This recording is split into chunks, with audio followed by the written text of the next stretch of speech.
जय जगन्नाथ सांग मैंने नमस्कार। दया रिक्वेस्ट करुँची मोर ये कथाटा शेष पर्यंत शुणे शुणा पर निजर ओपिनियन कमेंट मध्यम देवे।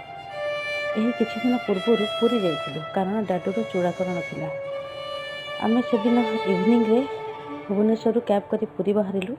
पूरी रे पहुँचला बेलू राति पाखापाखि 10:30 ରୁ 11 हेबनी। होटेल रे पहुँची गलु। आमे खाइबा रेस्टोरेंट गलु। सेठारु रुटी आनिलु डाडू खाइबा। आनिला परे लगेज ओपन कलु। लगेज रे आमे ग्राइंडर आउ इंडक्शन सांगर नहीं थिलु। दैट भी होटेल परमिशन नहीं। ओपन कला बेले देखिलु इंडक्शन खराब हो जाइछि। ग्राइंडर रो जार आमे आनी ना। आमे दुई जन टेंशन ने अछु कौन करिबु। एते राति रे रेस्टोरेंट भी क्लोज हो गलानी। कहीं राति बहुत हो जाइतिला। सेही समय जने बंधुकर कॉल आसिला जहाँ को आमे जानी नथिलु। कॉल रिसीव कलु। एपटे आम कथा भी हेउथिलु। कॉल पिकअप टाइम रे सुरेश कहले कौन करबा कहलो। मु कहली छाड़ चूड़ा गुंड खुआईदवा।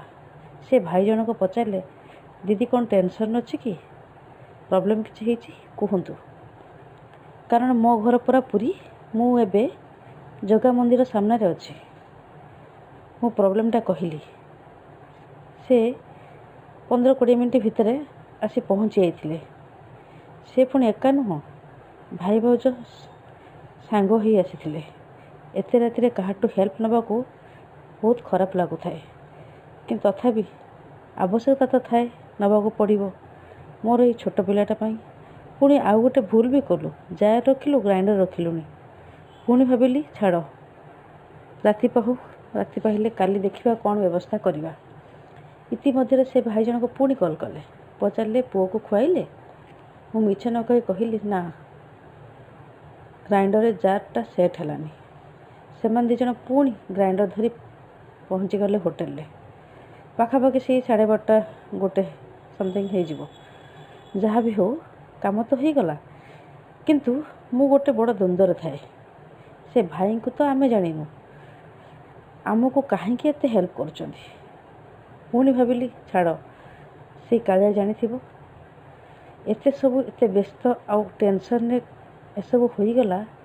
टाइम मिललानी परे भाविली से भाई नाटा तो पचारि पार्लिनी। शेष में एतिकी कहबी जगा उपरे जे भक्ति भरोसा और विश्वास रखी जगा पाखु आसीथिबो ना से केबे खाली पेटरे जीवनी कि कौन असुविधा पड़बनी। मो जानिबारे भगवान तो निजे आसती कहा माध्यम रे सहयोग करिथांती।